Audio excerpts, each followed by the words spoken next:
What's going on, y'all? Casual Take MMA back with another banger. We're going to be looking at the biggest threat to each UFC champion, so let's get into it. Starting off with Flyweight, we've got Alexandre Pantoja as the champion, and in my opinion, I know they already fought, but I think Steve Erceg is the biggest threat to him. He's huge for that division. He's a very good striker. He found a lot of success in the first fight. I know it was a very close fight, controversial fight. Pantoja just likes to leave his chin out there in the open. Eventually, it's going to get cracked. And if anybody's going to do it in that division, I believe it's Steve Erceg. Steve Erceg is huge. He's got a lot of power in his hands. He's got great boxing. I think if they were to fight again, we might see a Steve Erceg knockout. I think there's a decent shot he KOs Pantoja. If he works on his grappling a little bit and keeps the fight standing, I think Steve Erceg will become the new flyweight champion. Obviously, he's got to go through Kai Kara-France in his upcoming fight at 305.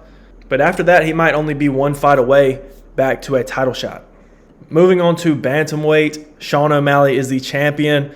And this one might be a little controversial, but I think the biggest threat to his title is Corey Sandhagen. Now, Corey Sandhagen has a fight coming up with Umar Nurmagomedov. And honestly, I even thought about putting Umar here, but I don't think he's at that point yet in his career. I think he could be in the future. But I think Corey's going to go out there and show Umar that there are levels to this. He's going to beat him, I'm telling you. And then he's going to challenge for the title. Corey Sandhagen is a long and rangy striker. Just like O'Malley, he's a good striker. Maybe not as good of a striker as a guy like Jan, but he would be the second best striker that Sean O'Malley has seen. And honestly, I've really liked how Corey Sandhagen has been using his wrestling a lot more recently. So Corey might be the most well-rounded fighter we've seen Sean O'Malley fight. I think he mixes it up very well. I think he would cause problems for O'Malley. Don't know if he'd get it done. I think I would still pick O'Malley in that fight just because he's the better striker. He's sharper. He would put some damage on Corey. But if Corey could put together that wrestling and really mix it up well, I think he gives the champ problems. But if this fight does happen, as of right now, I'm picking O'Malley. All right, moving on to featherweight. Should be no surprise here. The biggest threat to Ilia Topuria is Max Holloway. Now, Ilia's coming off a KO win against Volkanovski, the featherweight GOAT. And Max Holloway is coming off a last-second KO against Justin Gaethje in lightweight. Now, I know Volk beat Holloway 3 times, but where they're at in their careers, I think Max Holloway is for sure a harder fight than Volkanovski. Max Holloway's still fairly young. I think he's like 32, 31, somewhere around there. He puts out a lot of volume. I think he'll take rounds against Ilia Topuria, and he's got a granite chin. And Topuria is also very patient. I know we saw Volk steal round 1 in their fight, but he's very patient, and Max is going to put his pace on you. I think Holloway's going to have the better gas tank if this were to go 5 rounds. And honestly, I think Ilia would have to knock out Max Holloway to win this fight. Now, I know Topuria is a black belt in jiu-jitsu, but I don't really see this fight going to the ground that often. And if it does, I don't see him subbing Max Holloway. I don't think Holloway's been submitted since his UFC debut against Dustin Poirier, and he's like 19 years old in that fight. So he's definitely grown a lot, learned a lot. Also, Ilia Topuria's takedowns don't really impress me. I mean, maybe he can get Max Holloway to the ground. I don't think he's going to game plan that, at least early in the fight. But I think Max is going to be able to stuff his takedowns if they come his way. Now, this is one of the most anticipated fights of the year for me, at least personally. I honestly think, guys, Max Holloway is going to get it done. I know he's the underdog, and I think he should be. I don't know. I think Max Holloway is going to find a way to get it done. I think he's going to overwhelm him with volume. And I think he's going to reclaim his featherweight gold. Very tough fight. Super excited for it. Let's move on to lightweight. The champion, obviously, Islam Makhachev, the pound-for-pound #1. The biggest threat to him right now, it's got to be Arman Tsarukyan. Now, me personally, I don't think this one is that close. Now, Arman is a great fighter. Don't get me wrong. If Islam's not in that weight class, I feel pretty confident Arman is the champion. But I feel like Arman's like a pre-evolution of Islam. I feel like it's a Charmeleon to a Charizard type deal. But I do think Arman could give Islam problems because Islam honestly didn't look the best against Dustin Poirier in his wrestling exchanges. Now, I don't know if that was because of staph infection or if DP was just on his A game that night. Maybe a little bit of both. But I do think if DP is stuffing takedowns like that, I think Arman will find success stuffing takedowns as well. But either way, even if this fight does not go to the mat, I think Islam is clearly the better striker in this fight. Islam could potentially knock out Arman. I think he still wins this one. I probably would guess decision, but I wouldn't be surprised if we see another Islam Makhachev KO. All right, we're moving into welterweight. The current champ, Leon Rocky Edwards. I think the biggest threat to him right now is Shavkat Rakhmonov. Now, he does have a really tough matchup coming up in Bilal Muhammad, People forget, man. Y'all got to remember the name. Bilal Muhammad, he'll get in your face. He's going to wrestle. I know Leon had a lot of success in their first fight, but he's a different fighter now. He's on a crazy win streak. He has earned this title shot for the longest time. Is finally getting it. I do think Leon's going to pull it off, and I think he will fight Shavkat next, and I think Shavkat will give him a little more problems than Bilal. Leon 100% has the advantage on the feet. I do think Shavkat is getting a little bit overrated.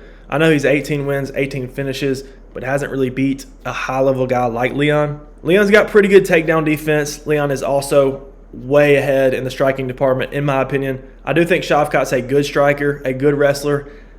I don't really think he's great on the feet. So I think if Leon could stay at kickboxing range, he would find a lot of success. Now, Shavkat's key to victory, in my opinion, would be to get in Leon's face.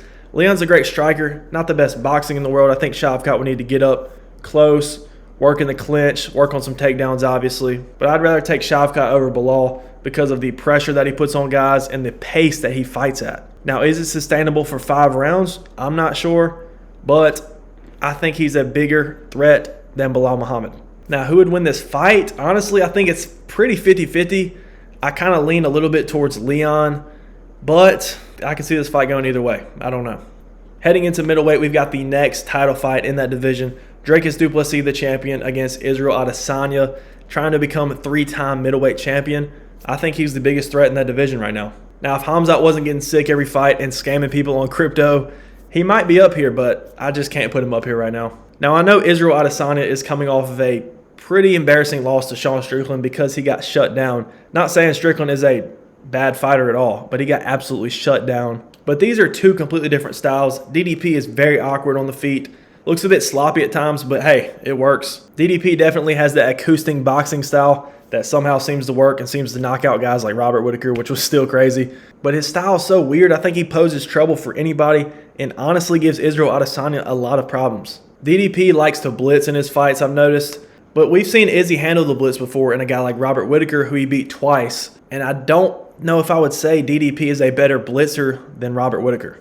Now, DDP would definitely need to mix in some wrestling in this fight. I would think if he stands with Izzy the whole fight, I think he's going to get caught at some point and probably put out. And I do think that's what's going to happen. I'm going to pick Izzy in this fight. But DDP, he's no pushover. I think Izzy's going to have to work for this one. But yeah, DDP definitely needs to mix in the wrestling and really just turn it into a fight. But I think Izzy reclaims his title at UFC 305 and becomes the first 3-time middleweight champion. John. We've got Alex Pereira as the light heavyweight champion. Currently looks unbeatable, but we all know the biggest threat to his title right now is Magomed Ankalaev.